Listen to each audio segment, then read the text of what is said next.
유명종님. 안녕하세요. 유명종입니다. 예, 어서 오시고요. 자, 희락님. 안녕하세요. 희락입니다. 어서 오시고요. 다음에 최정민님. 안녕하십니까, 최정민입니다. 출발하겠습니다. 방송 중간에 좋아요를 눌러주시면 새날팀들에게 큰 힘이 됩니다. 미리. 감사합니다. 세이나. 자, 첫 번째 키워드입니다. 여명숙 트위터. 게임물 관리위원회 위원장 여명숙님. 청문회 때 굉장히 소신 발언했었죠. 그때 청문회 때 이런 이야기 했어요. 일하다가 억울한 분이 나오는 일은 없어야 하고 재갈을 물려서 일을 못하는 시스템은 그만둬야 된다. 뭐 이런 식의 소신 발언을 했고요. 그때도 우리가 방송으로 제가 그런 말 한 적이 있었거든요. 굉장히 매력적인 분이시다. 저런 사람이 지금 현재 조윤선 자리에 갔으면 얼마나 좋았을까를 그때 그 방송을 했었거든요.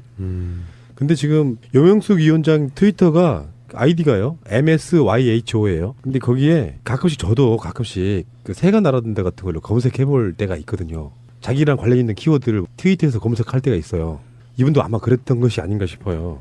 어떤 트위터 사용자가 여명숙 인연이 바로 개관이 위원장 캬 심의 안 내줘서 업계에 최소 160억 최대 500억까지 손에 입힌 마이너스의 손 아닌가라고 글을 올린 거를 답글을 해준 거죠. 게임위원장 여명숙 찾으시는 거면 제가 그년 맞습니다. 1600억에서 500억 손해봤다면서 정확한 액수 파악도 못하세요? 손해보셨다는 업계분들 다 알려주시고 본인 게임 얘기면 직접 오세요. 바로 수사 의뢰해드릴 테니 2년 물러갑니다. 이렇게 어려셨단 말이에요.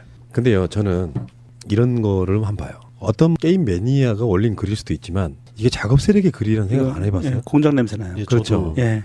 트위터라든지 각종 포털이나 웬만한 오늘의 유머 같은 사이트에 다 암약하고 있다는 건 누구나 다 아는 사실이지 않습니까?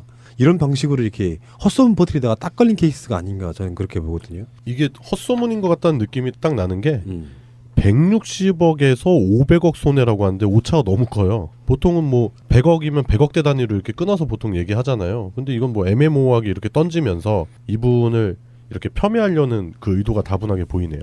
그렇죠. 보통 예. 이 사람들이 그렇게 하잖아요. 팩트라고 칭하려고 뭐 165.9억부터 590 뭐 이렇게 정확한 단위를 하려고 일부러 숫자를 만들잖아요. 인터넷상에 소문 퍼지는 게 바로 이런 지점들이에요. 뭔가 있겠지. 숫자를 들이대면 있잖아요. 그렇죠. 팩트 같이. 근데 그런 방식으로 해서 뭔가 마타도를 만들어내는 그 작업 세력들의 스킬이라는 게 있습니다. 왜 예전에 그 세월호 유가족들 흠집내는 카톡 돌아다닐 때 네. 그 방식에도 그렇게 동원되거든요. 국정원으로 추정되는 놈들이 뭐 공무원들한테 당연히 생일 축하라든지 뭐 그 등등의 어떤 비용이 이쪽에 복지 차원에서 나온다는 걸 알고 있으면서도 그거를 알면서도 컷소문 퍼뜨리잖아요. 마치 그거 안 받는 것처럼. 예, 잘못된 것처럼. 네.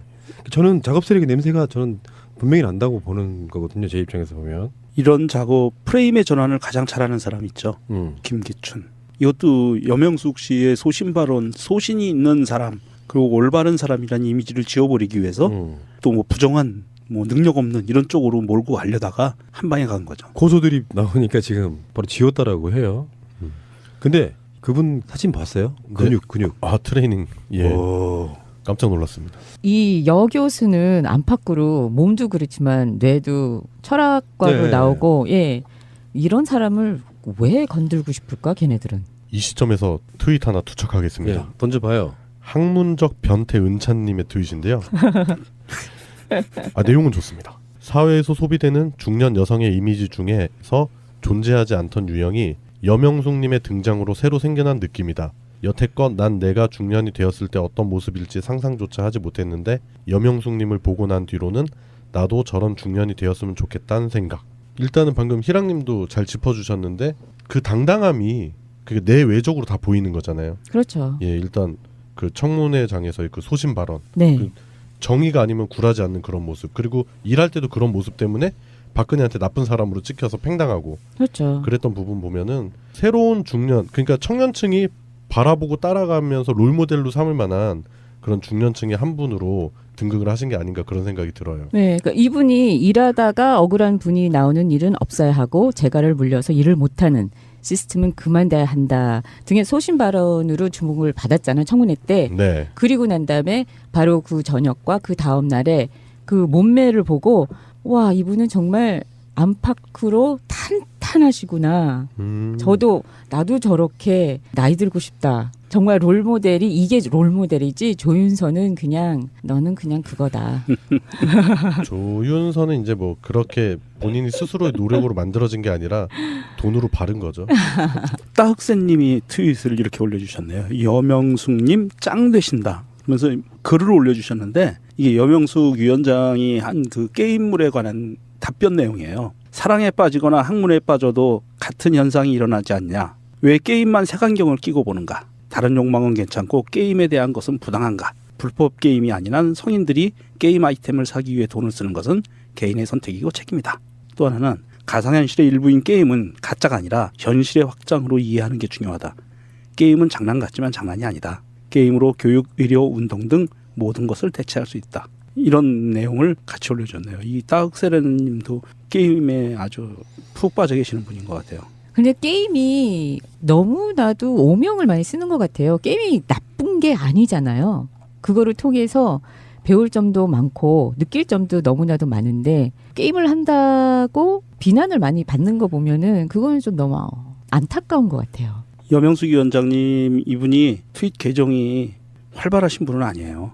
그 팔로잉이 59명이고 팔로워가 5,016명인데 트윗 올린 게 18개밖에 안 돼요. 그 사람의 계정을 따라가 봤어요. 그래서 그 사람들이 기존에 무슨 글을 썼던 사람인가를 한번 봤는데 마이클 윤이라고 하는 사람이래요.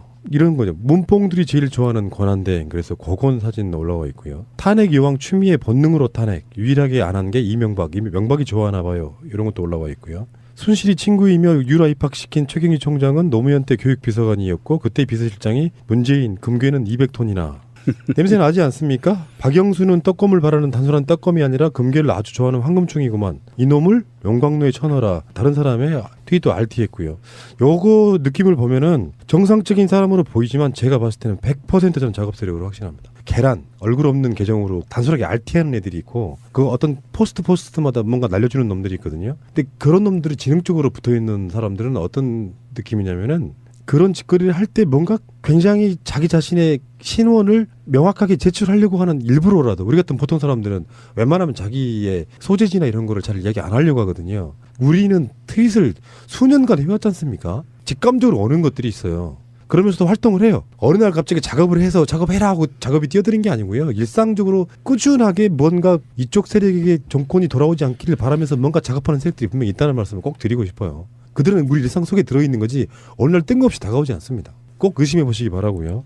여명숙 님이 멘션 다른 것 중에 이런 것도 있습니다. 어떤 분이 This is 게임이라는 계정하고 김정태 가미피어라는 계정 두 분이 여명숙 님을 이름을 걸고 믿었던 TIG에서 이 시국에 낙하산 여명숙 빨아주는 저희가 궁금합니다. 개관이 게임관리위원회 임명 과정을 파보시고 SNS에 떠도는 게임 관련 논문이나 다 파보시면 어떨런지요. This is 게임은 좋은 얘기를 했고 네. 김정태가 악의적으로. 예. 근데 여기에 여명숙 교수가 답글을 단 게 아주 사이다 답글을 달아서 예. 쿨하시네요. 가치관이 멋있는 사람, 당당한 사람, 그리고 그게 악과 타협하지 않는 사람 그런 느낌을 주는 사람이라서 이분도 새로운 시대를 만드는 데 있어가지고 굉장히 요긴하게 쓰이지 않을까 이런 생각도 좀 해보는 그런 굉장히 훌륭한 캐릭터가 아니었나 싶어요. 알겠습니다. 여명숙님 화이팅입니다. 근육은 윤전추, 마인드는 조윤선. 바로 그 자리에 딱 어울리시는 분.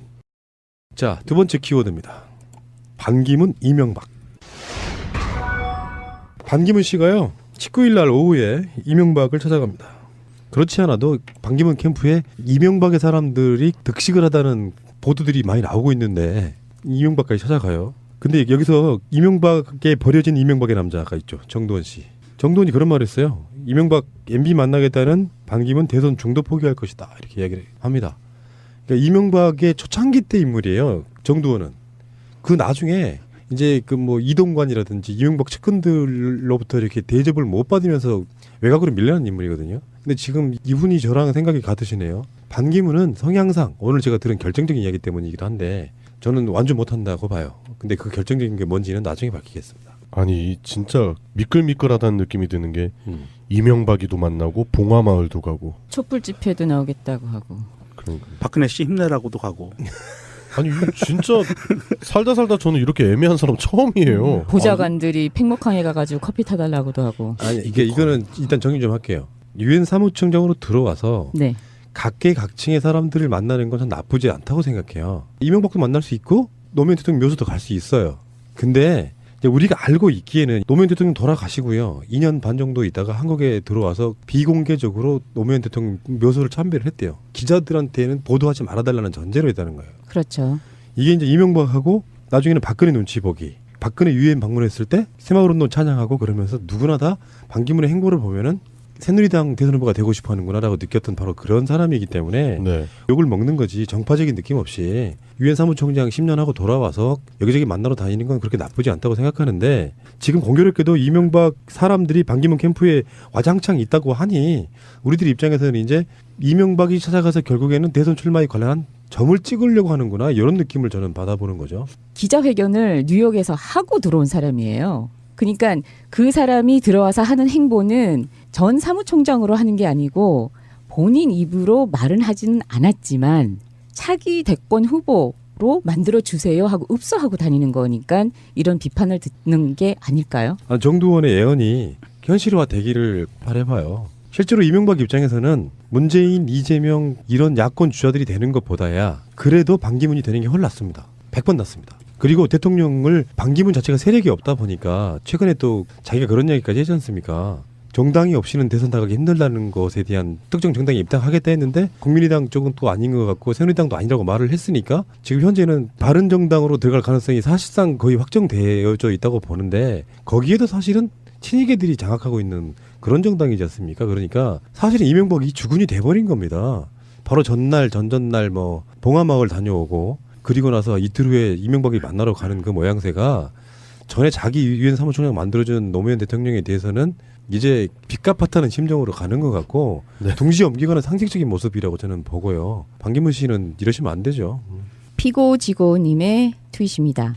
반기문이 이런 말을 했네요. 노무현도 정치 교체 말했다. 노무현은 김대중과 같은 편이기에 정치 교체라 했고 박근혜는 이명박과 같은 편이기에 정치 교체라 했고 반기문도 박근혜와 같은 편이기에 정권 교체가 아닌 정치 교체라 하는 것이고 라고 올려주셨습니다. 빈무덤 2님의 트윗입니다. 반기문 돕고 있는 이동관은 MB가 보수에 다른 대안이 없으니 반기문을 신중하게 잘 도와드릴 것을 지시했다고 밝혔다. 이명박이 지난해 차기 정권은 반드시 자기가 창출할 테니 두고 보라던 대상이 반기문임을 확인한 셈이다. 반기문 선택은 MB 정권 신임 투표이다.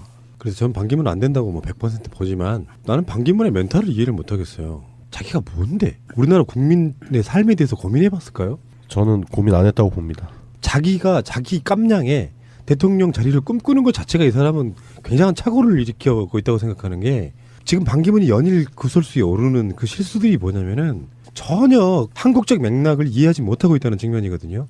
그 이야기는 다음 키워드에서 이야기 한번 해볼게요. 세 번째 키워드입니다. 세 번째 키워드는 반기문 자원봉사. 자, 반기문 씨가요. 광주 조선대학교에 가서 한 발언이 있는데 14일 날 그 청년들과의 대화에서도 인턴이 확대돼야 된다고 이야기를 했었고요. 그리고 나서 조선대를 갑니다. 가서 거기서 했던 이야기를 간략하게 읽어드리면은 청년 인턴을 확대 해외 진출할 수 있는 기회를 준다든지 구체적인 계획을 세우지 않으면 안 된다. 계속 포기하는 청년 세대 문제 저는 절대 용납할 수 없다. 자원봉사라도 나가서 어려운 일도 해보고 스피릿, 정신이 중요하다. 젊어서 고생은 사서도 한다는 말이 있다. 어려운 나라에 간 적이 있었는데 자원봉사를 나간 청년들을 만날 기회가 있었다. 나보고 하라면 못하겠다는 생각이 들 정도로 생활하는 모습을 봤다. 이런 얘기를 했는데요. 제가 전 키워드에서 했던 말이 바로 그런 의미거든요. 박근혜 씨가 젊은 사람들 중동가라고 했던 게 그래서 여론에 폭탄을 맞았어요. 네. 대통령이 할 말이 아니라는 건 우리나라의 일자리 만들어주면 되거든요. 밖에 나가서 어려운 일자리든 쉬운 일자리든 중동 가가지고 그 떼약볕에서 자기가 해결할 생각을 안 하고 밖에 나가서 어렵게 돈 모으라는 얘기가 좀 비슷해서 국민의 지탄을 받았는데 네. 그 사회적 분위기를 모르니까 이렇게 막 던지는 거예요. 지금 헬조선 그래서 청년들이 분노하고 있고 사실상 2명 중에 1명이 백수 상태라고 하는 그 상황에서 자원봉사라도 하라고 하는 말이 됩니까? 공감력이 떨어지니까 이런 식의 실수를 하는 거 이것도 실수인 거거든요. 전혀 국민적인 수준에 납득되지 않는 말을 막 던지고 있는 거예요. 지금 70년대 사고방식이잖아요 이게. 아니 근데 이게 본인 머리에서 나온 걸까요? 누가 써준 걸까요? 나는 이거 이해가 안 돼요. 박근혜 억법만큼이나. 이 상황에서 그 말을 던진다는 이런 게 걸 누가 써줘요? 반기문 자체 실력이죠. 그러면 정말 멍청한 거죠. 이거는. 나는 위대하고 잘났습니다를 외치는 게 반 전 총장이 강연에서 이런 말을 하잖아요. 2008년 세계 금융위기, 2010년 유료화 위기 등이 한국에도 영향을 미쳐 젊은이들이 고생한다. 3포 세대가 돼 안타깝고 왜 이렇게 됐는지를 생각하고 개선해야 한다고 주장을 하면서 정년층이 글로벌 스탠다드한 시야를 가졌으면 좋겠다라고 말을 하는 것 자체가 나도 알아. 살아봐도 알아. 나는 밖에서 이 위대함을 다 극복하고 난 유엔 총장으로 살았는데 있잖아 얘들아. 너네들이 노력을 안 했어. 나만큼 노력해봐. 할 수 있어. 라고 하면은 옛날에는 아 맞다. 저 사람은 외국물을 먹고 왔지 하고 박수 쳐주던 세대 이 사람은 나갔다 온 거잖아요. 10년 동안에 얼마나 많은 성장이 있었는지를 정말 아까 푸나님 말씀하셨듯이 대한민국의 그 실정을 너무 아무것도 모르는 거야. 이거에 대해서 좀 적합한 트윗이 올라왔네요. 트위터 탈출에 실패한 사회군이 올려주셨습니다. 젊어서 고생은 사수도 한다. 일이 없으면 자원봉사라도 하라고 말하는 양반을 대통령으로 뽑을 것 같으면 주말마다 시위도 안 나가고 탄핵결혼 형성도 안 했어요. 이 잡거사. 이미 그런 양반이 다스리고 있었는데 왜 추운데 꼬박꼬박 나가서 시위했겠어. 아이고 시원해라. 이렇게 올려주셨네요. 잡거사가 이제 조선대학교 그쪽 광주 사람들 잘 쓰는 말 아닌가요? 뭐 그렇죠. 에라이 잡가다. 더 시원한 거 하나 읽어드릴까요? 네. 포기하지 않는 썬님이 올려주셨습니다. 돈 없어서 정당에 구걸하려는 새끼가 일단 댁부터 가고 싶은 정당에 가서 자원봉사 하시던가 이렇게 올려주셨네요. 돈 얘기 나왔잖아요. 네. 돈 들어가는 게 되게 아까워하는 여러 가지 워딩들이 있어요. 네. 아, 이 사람은 정치 못하겠구나. 자기가 리더, 대장이 되려면요. 자기 희생이 있어야 돼요. 자기가 손해보는 것도 있어야 돼요. 그래야 사람들이 따라주죠. 그렇죠. 근데 자기 돈 들어가는 게 아까워. 근데 정치를 하고 싶어. 그래서 안 되겠다. 정당이 필요해. 대놓고 이야기를 하는 사람이 무슨 정치를 합니까? 그건 불가능하다고. 아니 얘는 대한민국에 있는 어찌됐든 쓰레기 같은 정당이건 뭐 올바른 정당이건 대한민국에 있는 정당을 현금 지급기로 생각하는 거예요. ATM기로 안 와봐. 그런데 반기문의 캠프 속 안에 이명박 사람들이 엄청 많다고 우리 계속 말하고 있잖아요. 구체적으로 떠오르는 게 한승주가 이명박 국무총리였었고 노신영은 이명박 원로회의 위원이었었고요.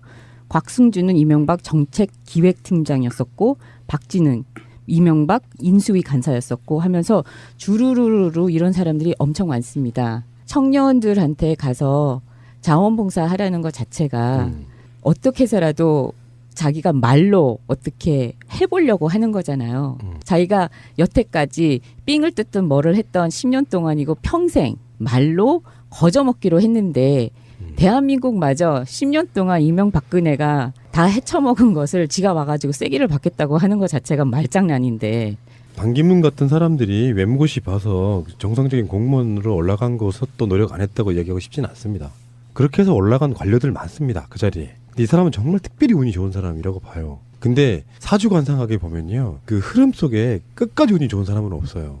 유엔 사무총장사 거저먹기에 그 자리는 사실 노무현 자리예요. 그 사람이 만들어준 거라고. 연예인들이나 그런 경우 있잖아요. 자기가 똑똑해서 올라간 줄 아는 착각하는 사람들이 있습니다. 스타 하나 만들어주는 거요. 뒤에 있는 스태프들이나 고생하는 사람들이 엄청 다 그렇게 올려주는 거거든요. 근데 끝까지 자기가 잘났다고 생각하는 사람이 제 주위에도 하나 있어요.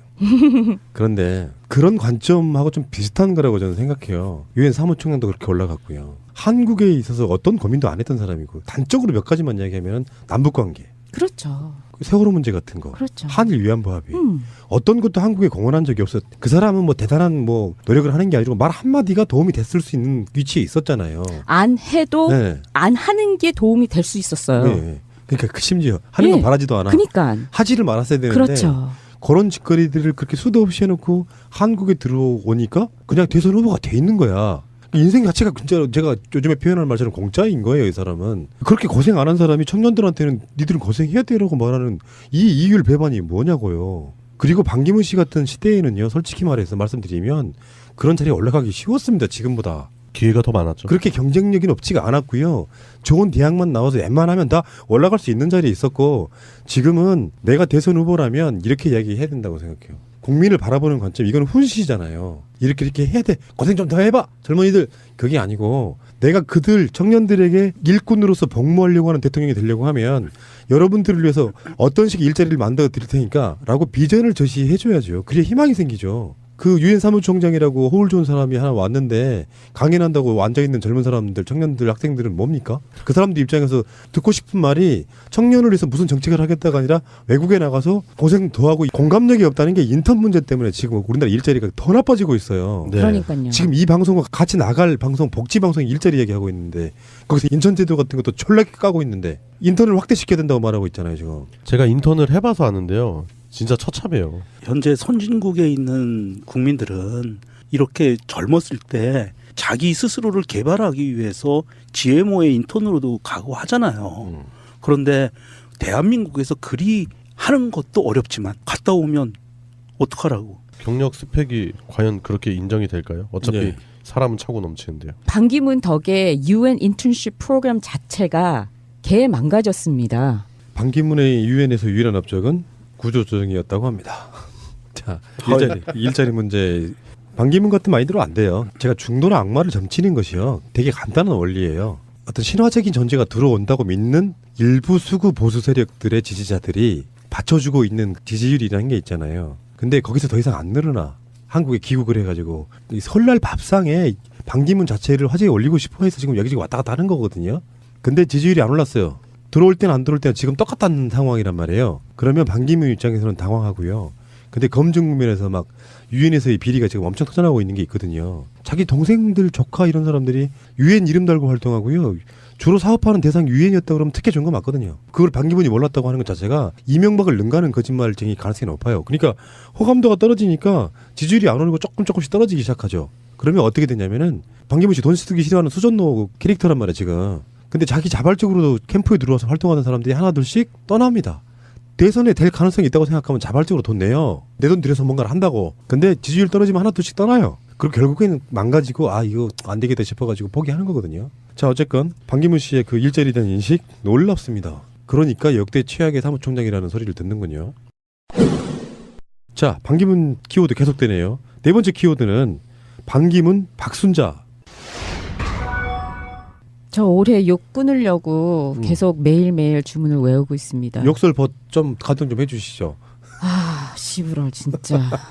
백목항에 새누리당 국회의원 박순자 씨가 반기문을 수행을 해요. 그런데 박순자가 안산 단원 을 지역구잖아요. 그러니까 이게 이제 총선 때 야권 분열로 인해서 당선된 대표적인 케이스이거든요. 박순자 자체가 세월호 유가족 분들하고는 완전히 척을 지고 있는 사람이에요. 근데 반기문이 박순자의 수행을 받아서 단지 안산 단원고가 있는 지역구잖아요. 단원을이면 단원구에 있는 단원고가 세월호 사건의 가장 최대 피해자였으니까 이 사람 데리고 가서 사진 찍게 하고, 그러니까 미수습자 가져가고 사진 찍게 하고, 그거를 박순자가 했어요. 그래갖고 이 기회에 유엔 사무총장님이랑 뭐 사진도 찍어야 되는 영광도 뭐 그렇게 이야기하고요. 그런 방식으로 평상시 때 세월호 관련한 법안권 발의 안 했던 이 사람이 반기문 눈에 들려고 단지 단원고가 있는 지역구의 국회의원이라는 이유로 수행을 하게 되는 이런 뭐 개 같은 경우가 다 있습니까?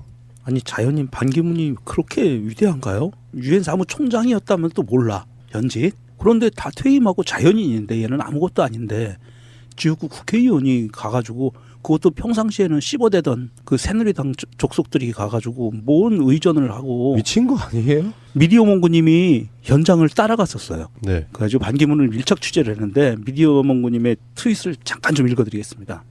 이게 연속되는 몇 개의 트윗인데 오늘 봉화마을 팽목항 간 반기문을 따라 다녀봤는데 정말 정 떨어졌습니다. 말하기도 싫습니다.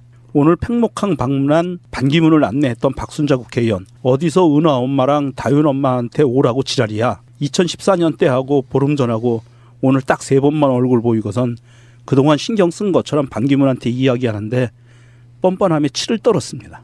오늘 보니 기자들이 반기문한테 부탁을 하더군요. 제발 질문 좀 받으라고. 들어봤더니 오늘뿐 아니라 민생보증 질문을 한 번도 안 받았다고 하네요. 기자회견 빼고. 반대로 사진기자들이 좋아할 만한 그림은 잘 만들어주더라는 이걸 보고 보여주기식이라는 겁니다.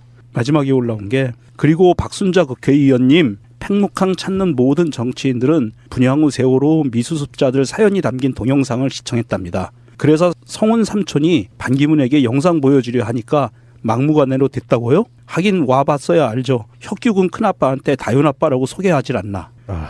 완전 개판이었어요. 죄송합니다. X 아니야 이거. 그러니까 완전히 아이들 한 같은 것에 대한 두려움이 없을까요? 한국어 욕설본님의 트윗을 읽어드리겠습니다. 아가리를 찢어 죽일 놈이라고 올려주셨습니다. 네. 그런 이야기도 있었다 그러죠. 백목항에서 만난 엄마가 애기 엄마가 반기문 사무총장하고 사진 찍기를 원했대요. 그러니까 그거를 수행하던 사람들이 안 된다고 이렇게 거절을 하다가 옆에서 누가 꼬치하기를 이런 그림은 사진 찍어주면 좋아요라고 하니까 다시 사진 찍었다는 진정성 하나. 아유 나 진짜 그러니까 노무현 대통령의 최대 실책은 유엔 사무총장 만든 거예요. 저는 그런 생각도 해봐요. 국내에 있으면 더 큰 환란을 초래할 것 같아서 거기 보내놓고. 아니 그게 아니고요. 이 반기문이라는 사람은 윗사람을 모시는 데는 선수예요. 잘 모시는 사람이에요. 윗사람을. 자기보다 윗사람을. 정두원 의원도 그런 얘기를 한 거예요. 자기가 한 얘기가 윗사람을 모시는 데는 잘하는데 지도자감은 아니다. 그렇죠. 외교 관료의 특성이기도 해요. 그러니까 노무현 대통령은 얼마나 잘 모셨겠어요. 알랑알랑대고. 잘 모셔서 간 게 아니고요. 어쨌든 눈에 들었을 네. 거 아니에요. 얼마나 아니, 그게 그러니까 그 시점에 나쁜 놈이야. 반기문이 외교 장관이었기 때문에 그렇죠. 네, 외교 장관이었기 때문에 간 거고 그 시점에 우리는 통일이 돼야 될 시점이었었고 보낼 때는 유엔에 가면은 정말 가만히만 있었어도 많은 발전이 됐을 수 있는 대한민국이었었는데 하도 싸돌아다니면서 이상한 짓거리를 해가지고 아무튼 그 반기문 이 지점에서는 반기문보다는 박순자가 더 반기문은 뭐 상황을 모른다고 치고 예. 정말 뻔뻔하죠. 네. 이 새누리당 이 세력들이라는 게 얼마나 많이 핍박했습니까? 너무 많으면 우리 까먹어 버리죠. 뭉뚱그려서 기분 나쁜 기억만 했지 구체적인 디테일이 안 나오잖아요. 맞아요. 너무 많아. 제가 그 상태에 빠져 있잖아요. 그렇게 많은 얘기 하다 보니까 디테일이 사라져 버렸어요. 수도 없이 많은 이라고 표현할 수밖에 없는 맞아요. 정말 악마어도 같은 순자 씨. 5번째 키워드입니다. 남경필 사교육. 5번째 키워드입니다. 남경필 사교육. 궁지에 몰린 새누리당 부류의 사람들은 물론 남경필은 지금 바른정당의 입당에 있죠.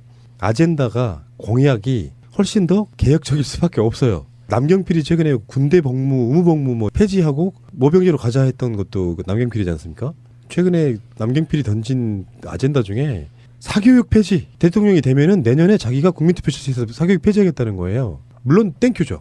제 네. 입장에서는 땡큐인데 궁지에 몰려 있다 보니까 이런 식으로 이렇게 대표적인 공약이 이렇게 나오는 거거든요. 자기 지지자들의 이익에 복무하지 않고요. 제가 박근혜 탄핵이 있기 훨씬 더 전에 기본소득 이야기하면서 했던 말이 기억이 납니다. 말도 안 되는 실정과 폐악질로 인해서 국민적 인기가 떨어지면은 다음 새누리당 후보가 분명히 기본소득을 들고 나올 것이다. 왜냐하면 공약이 획기적이지 않은 사람들이 혹하지 않거든요. 지킬 생각은 없어. 그런데 획기적인 공약을 투척하고 나서야 사람들로부터 관심을 받고 당선돼 보고자 하는 그 대표적인 게 박근혜의 경제민주화였거든요. 지킬 생각은 전혀 없었고 야권보다는 훨씬 더 국민들한테 솔깃하게 만들어야 되는 공약이 그런 거였다고요. 남경필이 지금 그걸 투척하고 있는 거예요. 사교육 폐지를 법적으로 시킨다라고 하면 물론 지금 사교육에 종사하시는 분들은 굉장히 저항해야 될 이야기겠지만 전체 국민의 이익으로 보면 굉장히 훌륭한 공약인 건 맞아요. 그렇죠. 네. 그 말, 그 액면 그대로만 받아들이면 굉장히 훌륭한 공약이죠. 근데 얘네들한테는 이게 100% 포퓰리즘일 거라는 게 그렇죠. 예. 전혀 지킬 수 없는 공약을 지금 예. 투척하는 방식으로 관심 끌기 하고 있는 거거든요. 이게. 봐봐 이제 그쪽에서 우리가 막 말했던 것들 중에 막 던지고 나올 거예요. 사교육 폐지는 제가 인생의 확고한 개념 중에 하나거든요. 최근에 저희 아이에 대해서도 누가 묻길래 나 덜잔치할 때 공약으로 걸었던 사교육 그거 굉장히 오랫동안 지키려고 노력했어요. 사교육 안 시킨다고. 근데 정말로 친구가 없어요.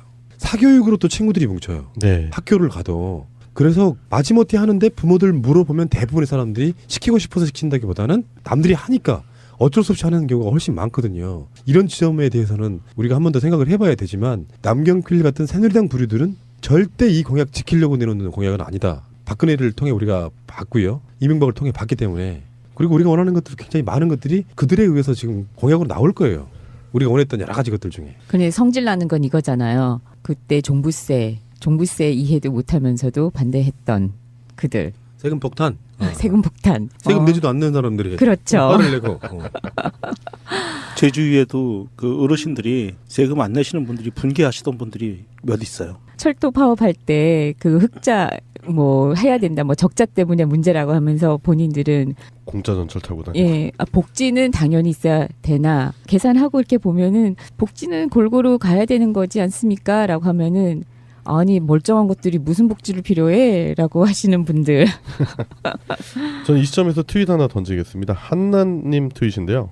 사교육 금지를 위해 교육만큼은 전두환이 되겠다. 남경필 경기도지사. 크크크크크. 전두환 때 그거잖아요. 사교육 폐지하고 그랬었잖아요. 그렇죠. 그게 이제 약간 독재 국가니까 가능한 지금 시진핑 중국에 사는 정책이랑 비슷한 건데 사실 아직도 우리나라 사람들 중에는 전두환 향수랄까 이게 남아있는 게 그 지점 때문에 그래요. 강제로라도 이렇게 막아줬으면 좋겠다고 싶지만 민주주의가 제대로 발전하려면 그것이 좀 더디 가더라도 국민적 합의에 의해서 이루어지는 게 가장 바람직한데요. 네. 그걸 끊임없이 끌고 갈 수는 없어요. 왜냐하면 이게 망국의 가장 핵심 코어 중에 코어가 저는 교육 문제라고 보거든요. 여기에 대해서는 남경필이 이렇게 투척을 했을 때 야권 후보들이 그걸 받아주면서 이게 사회적 논란이 되고 합의가 되고 그러면서 정권이 바뀌고 나면 사교육에 대해서 특단적인 대책이 나오겠냐는 국민적 기대를 만들어요. 그리고 나면은 교육 개혁에 있어서 굉장히 센 게 나와도 보수 세력들이 반발을 못합니다. 이런 아젠다는 받아주면서 국민적으로 계속 논란이 됐으면 좋겠다라고 생각이 들고 남경필은 자기 살기 위해서 투척하는 거지만 이게 긍정적으로 쓰이면 굉장히 좋을 수 있다는 말씀을 한번 드려보고 싶어요. 아니 저도 사교육 반대예요. 그거는 저희들은 모두 사교육 반대잖아요. 네. 그런데 이 사람이 말하는 사교육 반대하고 우리가 생각하는 사교육 반대하고 너무 이게 거리감이 있으니까 그냥 너무 어이가 없어서 웃음이 나는 거잖아요.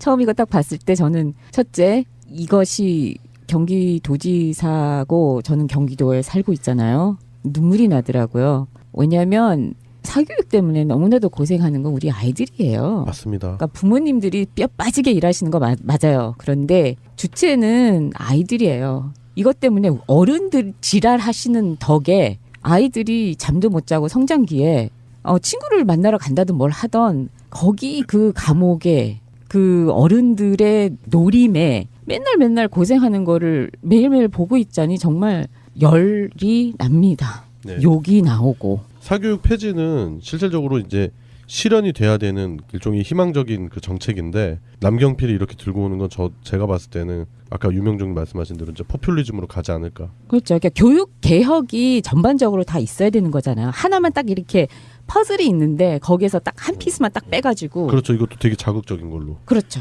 예. 남경필이 이 사교육을 전두환이처럼 해야 된다라고 얘기를 하면서 국민 투표를 거쳐서 하겠다고 그랬거든요. 네, 2018년도에. 그런데 법학자들은 헌법학자들은 이 국민 투표 요건에 해당이 안 된답니다. 예. 그리고 또 하나 중요한 게 사교육 금지라는 게 있었잖아요. 그렇죠. 전두환 시절에.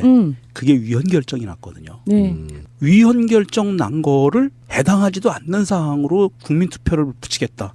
그건 안 하겠다는 얘기예요. 그러니까 남경필이 지 입으로 그 말을 했어요. 위헌인 걸 알면서도 이것은 올바른 것이니까 해야 된다. 그거는 남경필이 잘하고 있는 거예요.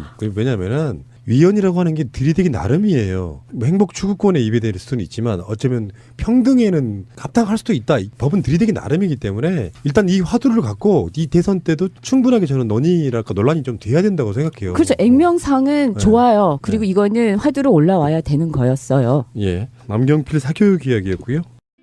6번째 키워드입니다. 화해치유재단 위로금. 화해치유재단이라고 하는 일본의 10억엔 받아서 지금 만든 그 재단이요. 계속 요즘에 무슨 짓거리를 하고 있냐면은 할머니들에게 합의서를 받아내고 있거든요. 각계기부하고 있는 거예요. 얼마 안 남았기 때문에 살아계시는 분들한테 당사자도 모르게 위로금을 도둑 지급하고 합의했다라고 할머니 가족인 조카와 합의하고 1억은 통장에 입금시키고 김복득 할머니 경남에 사시는 분으로 알려지고 있는데 네. 이분이 그 조카와 합의를 하고 할머니하고는 전혀 모르는 상태에서 통장으로 이렇게 1억은 입금돼가지고 그런데 나는 이게 정말 미스테리인 게 우리 방송에도 의혹을 제기했지만 사드하고 한일 위안부 합의는 박근혜 탄핵 상황이면 일시 정지가 돼야 되거든요. 그렇죠. 근데 계속 하고 있단 말이에요. 이게 저는 미스테리 중에 진짜 미스테리예요. 그 안에 깊숙이 황교안도 관련된 거 아닌가요 혹시? 근데 치유재단 자체가 애초에 출발부터 일본 정부나 박근혜 정부에 의한 어용재단이라는 그런 정황들이 많잖아요. 이번에 밝혀진 비하인드 스토리가 중요해요. 여성가족부에 정식으로 화해와 치유 재단이 등록이 됐습니다. 재단으로 법인으로. 그러면서 여성가족부에서 이 자료가 나온 거예요. 이번에 공식적인 통로를 통해서 정부 쪽에서 나온 자료가 1억 원을 할머니에게 지급을 했는데 할머니는 그거를 모르고 있었고 이번에 100세 잔치인가 준비하는 과정에 그 지역에서 운동하시는 분들이 그 내용을 확인한 거예요. 돈이 예. 할머니도 모르게 들어왔는데 그 돈의 행방도 모르고 1억이 꽂혔다. 그런데 이 내용 객관적인 거는 여성가족부에서 나온 내용이에요. 그러니까 재단 담당하는 게 여성가족부이기 때문에 대한민국 정부거든요. 그 어르신들은 할머니들은 잘 모른 채로 합의해서 하나씩 지금 제거해 나가고 있는 거예요. 방해가 되는 거. 그래서 완전히 할머니들이 어떤 분은 돌아가시고 최근에도 한 번 돌아가셨죠. 돌아가시고 하면서 한 명씩 하다가 보면 결론적으로 한일 위안부 합의를 당사자이라고 할 수 있는 할머니들이 받아들인 걸로 만들려고 하는 그 물밑 작업을 지금도 계속 하고 있다는 뜻입니다. 아니 네. 우리가 이제 일반적으로 무슨 사고나 아니면 교통사고 당했을 때 뭐 이제 가해자나 보통 보험사랑 이렇게 합의를 보잖아요. 근데 제가 합의를 안 보겠다고 했는데 만약 예를 들어 제 조카가 합의를 해주면 그게 합의인가요? 대리인 입장으로 아니 이게 대리인 그 성립도 안 돼요. 그분이 대리인으로 선임을 안 해놓은 사람이 그냥 합의했다고 이런 식으로 해버린다면 이거 말도 안 되는 거죠. 그렇죠. 상식 밖에요 이거는. 그런데 일본 언론에서는 작년 이거를 합의하면서 이미 보도가 많이 나갔습니다. 이러이러한 합의를 했고 이렇게 계속 할 거라는 걸. 그래가지고 그런가 했더니 아주 꾸준히 나가고 있습니다. 이러이러한 할머니들은 뭐 손녀나 누구가 뭐 그때 말씀드렸잖아요. 심장 수술이 필요해서 이 돈을 감사히 받아서 심장 수술을 해줬다라든지 그런 언론 보도가 굉장히 많이 나가고 있어요. 그러니까 일본 정부에서는 우리는 할 거 다 했고 한국 정부에서는 이걸 가지고 했으니까 그 할머니들도 굉장히 만족하고 계시다. 다음 키워드입니다. 민주당 완전 국민 경선. 지금 이게 굉장히 첨예한 그 이슈 중에 하나거든요. 지금 그게 확정되거나 그런 건 아니고요. 지금 흘러나오고 있는 이야기예요. 완전 국민 경선으로 대선 후보 정한다. 정해져 있는 건 아니에요. 언론이 띄우고 있는 건데 이제 그 민주당 관계자 발 이걸 띄우고 있는 건데 사실인 경우와 사실이 아닐 경우 두 가지도 같이 봐야 됩니다. 사실이 아닐 경우는 내부 결란용으로 한번 이렇게 허위사실을 언론으로 투척하는 거. 매체를 보았더니 서울경제. 딱히 뭐 믿고 할 만한 언론은 아닌데 서울경제인데요. 사실일 경우는 이런 게 있거든요. 기존에 있던 룰이 있는데 이재명 시장이라든지 후발주자들 또는 지지율이 떨어지는 후보들은 국민의 비중을 더 많이 둬야 된다라고 해서 국민들의 비중을 높여야 된다라고 하는 게 그건 당연한 거예요. 어느 쪽이든 간에. 그리고 이제 대세론에 있고 당의 주류인 쪽인 사람들은 기존의 룰로 가면 분명히 이기니까 그렇게 보면 되는데 그러니까 오보일 가능성이 전 있다고 보는데요. 뭐 특별히 어떤 국회의원에 의해서 오보라고 말하는 거 있잖아요. 그것도 믿지 마시라는 얘기예요. 중간에 누구누구가 오보라고 했다 그런 개념이 아니라 요거는 여러 가지 쓰임새로 다목적 포석일 수가 있어요. 아까 말한 것처럼 서울경제의 악의적인 야권 교란용일 수도 있고요. 그리고 실제로 민주당 관계자가 한번 떠보고 여론을 한번 보는 관점으로 갈 수도 있는 거예요. 근데 어쨌건 나는 가장 반발할 수밖에 없는 사람들은 온라인 입당했던 바로 그 네. 당원들 입장에서는 그러니까 당원과 국민이 표가 등가가 되는 상황. 완전 국민경선이가 그런 거거든요. 그렇죠. 당원의 비중을 보장해주지 않는 거죠. 그렇죠. 그게 완전 국민 그래서 경선이죠. 이제 반발할 수 있는데 한번 뛰어보는 것일 수도 있다는 걸 한번 생각해 보시라는 거예요. 여론적인 어떤 분위기가 어떤 건지를 한번 보자고 이렇게 살짝 언론을 이용해 먹는 경우도 꽤 있어요. 완전 국민 경선을 원하는 쪽이 이용할 수도 있고요. 완전 국민 경선을 사실상 반대하는 쪽이 이용할 수도 있어요. 그래서 완전 국민 경선제라는 것을 띄웠더니 반응이 좋았다라고 하면 완전 국민 경선제를 원하는 세력이 더 이득인 거고요. 네. 완전 국민 경선제에 반발하는 세력이 훨씬 많았다라고 하면 완전 국민 경선제를 일부러 국민 쪽에 흘려본 쪽이 더 이득일 수도 있는 거고요. 그러니까 요거는 그런 식으로 봐야 된다는 거예요. 당연히 국회의원들은 오보라고 하죠. 확정되어 있지 않으면 다 오보예요. 그걸 한번 짚어보고자 지금 그 키워드를 한번 골라봤습니다. 근데 제가 주장하는 바는 딱 하나예요. 야권에서 제가 혹시 제 방송들을 꾸준히 들으시는 분들은 기억하실지 모르겠는데요. 정권 교체는 99% 확실합니다. 나머지 1%가 있을 수 있다가 제가 두 가지 주장해요. 하나는 돌이킬 수 없는 말실수. 두 번째는 분열이에요.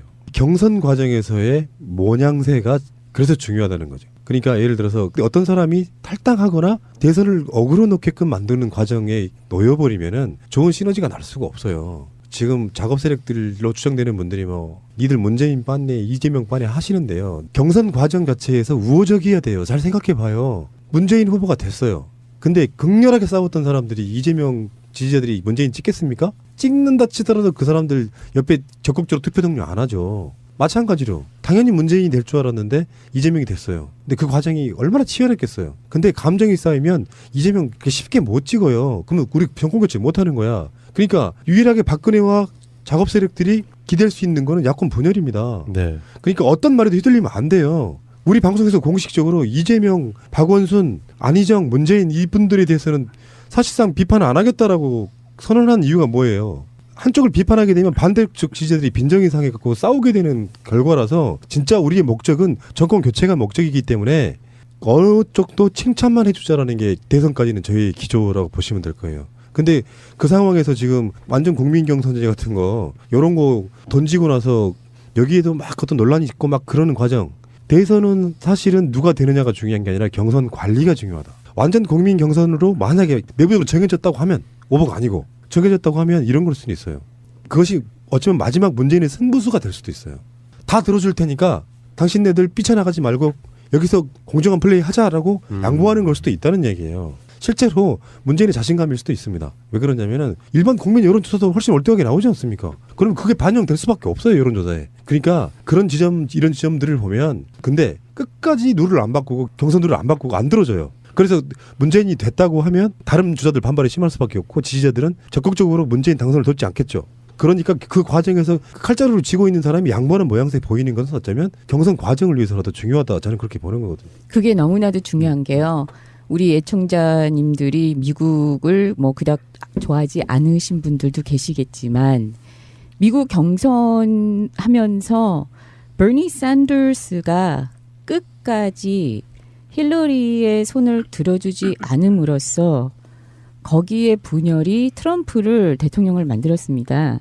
그것을 우리는 하면 안 됩니다. 그렇죠. 사실상 그렇지. 네.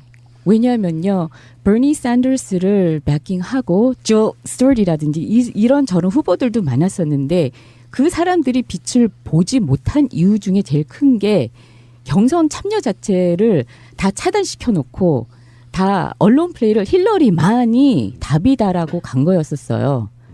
근데 세력들이 너무나도 강하니까 그쪽에도 진보 세력들이 너무나도 강하고 절대 트럼프는 100억간이 넣으면 안 된다.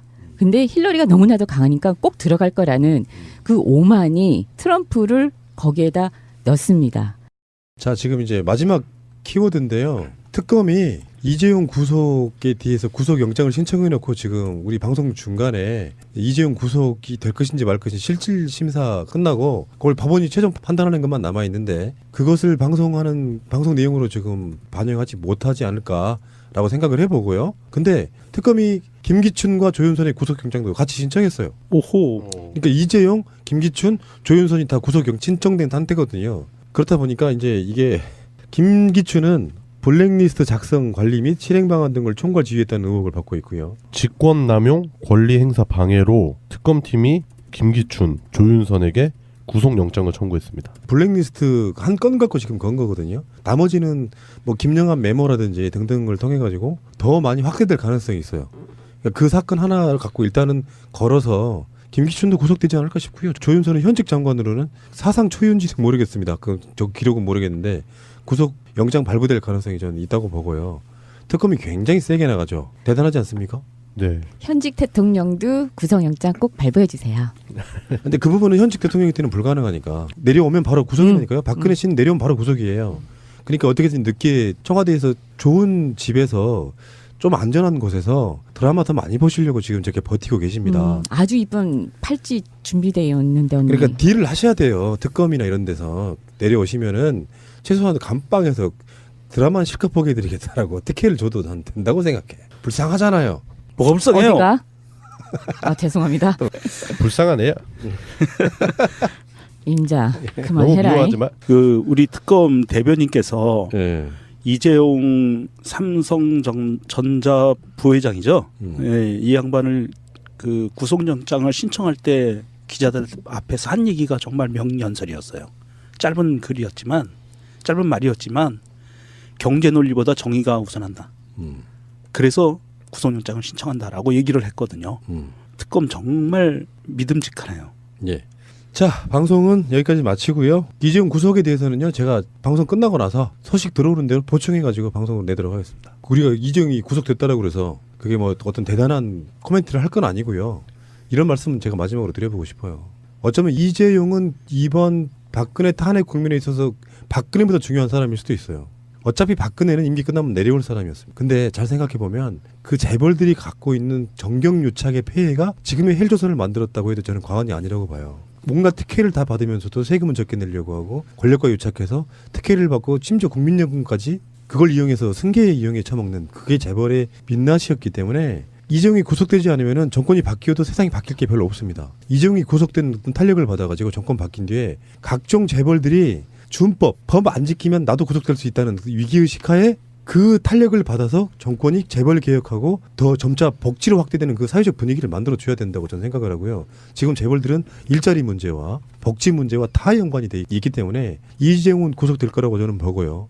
이재용이 구속이 안 되면 사실은 특검이 할 수 있는 굉장한 여러 가지 중에서 가장 큰 일은 이재용 구속이고 그 다음에 김기춘, 조현선 순이라고 저는 보거든요.